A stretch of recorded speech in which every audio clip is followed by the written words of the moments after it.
Bonjour, aujourd'hui changement d'amortisseur. Je vais changer les miens. Inconnus au bataillon, je sais pas du tout d'où ils viennent, mais ils fonctionnent bien. Contre des Bétor. Souple.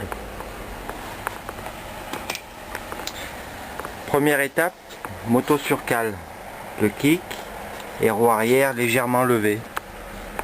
Pas beaucoup, il y a à peine 1 cm en dessous. Voilà.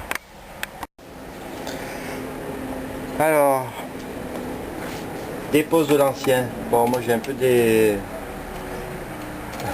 machins bidons là-haut. C'est une BTR.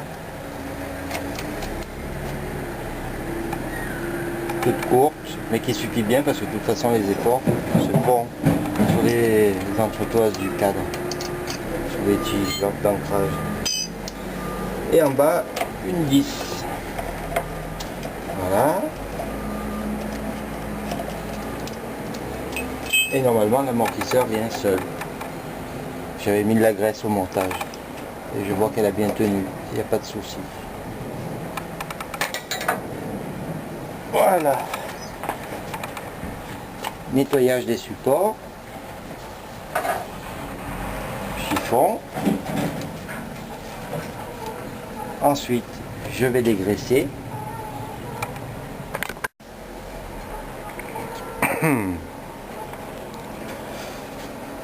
Toujours à la main. Hein. Moi j'aime bien graisser à la main. Je trouve que c'est bien plus précis que n'importe quel outil.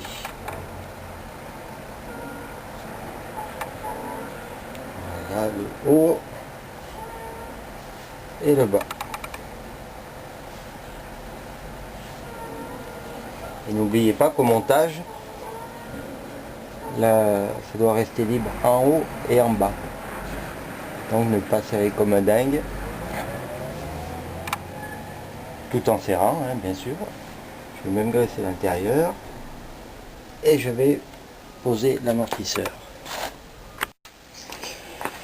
Alors, à laisser les amortisseurs faisant 2 cm de plus, je suis obligé de monter un chouïa la moto pour que le bras descende. Il va sans doute falloir que j'enlève le deuxième là-bas derrière. Ce que je vais faire tout de suite.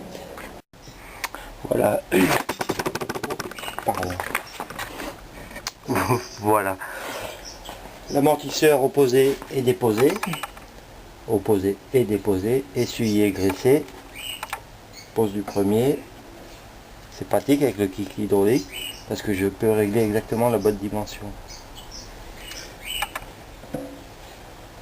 Ça passe. La chaîne passe.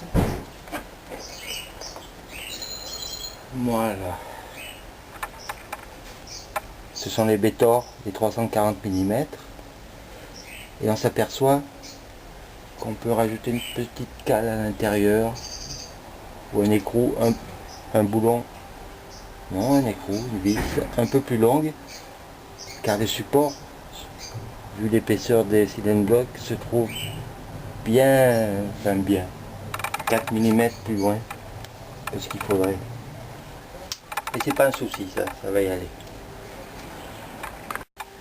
Je vous le montre, là, on doit mieux le voir. Vous voyez le support qui arrive plus loin à l'intérieur.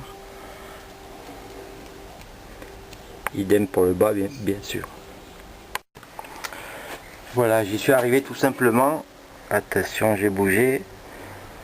À gauche, le boulon d'origine. À droite, le nouveau. 5 mm de plus. C'est flou ou non? Voilà. Et en plus j'en ai pris avec rondelle intégrée. Et stop. Enfin, ex-rondelle éventail intégrée aussi.